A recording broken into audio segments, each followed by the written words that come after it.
So மட்டும் எனக்கும் eyebrows correction நிறைய வந்திருந்தது. It's actually little heart breaking for us to see you guys with badly tattooed eyebrows, whereas like you go and get it for 2,999, 499. There was a client who said like no, she got it done for 899. So unbelievably lesser price for semi-permanent makeup is impossible. Please அது first understand பண்ணிக்கோங்க.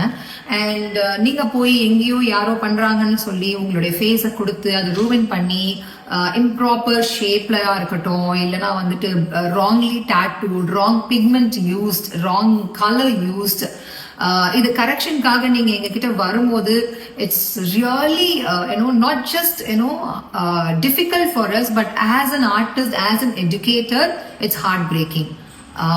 And especially when I see, when you guys come and tell me that, some of you all got it done from a doctor, அது இன்னும் ரொம்ப கஷ்டமா இருக்கு.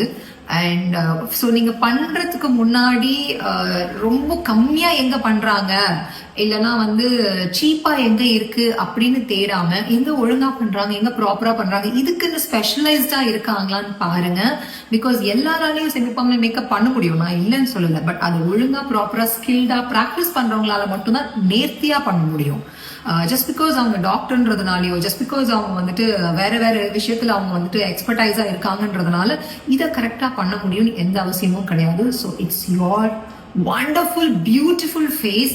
தயவு செஞ்சு போய் ரூவன் பண்ணிக்காதீங்க. அதுக்கப்புறம் எங்க கிட்ட வந்துட்டு ஐயோ முன்னாடியே தெரிஞ்சிருந்தா நாங்க வந்திருப்போமே, எங்களுக்கு தெரியாம போயிடுச்சு, ஐயோ முன்னாடியே நாங்க வந்து இந்த பிரைஸ் கொடுத்து பண்ணியிருந்திருக்கலாமே அப்படின்னு சொல்லி ஃபீல் பண்ணாதீங்க. ஏன்னா எனக்குமே ரொம்ப கஷ்டமா இருக்கு. So please do your research before you get your semi-permanent makeup done. Thank you.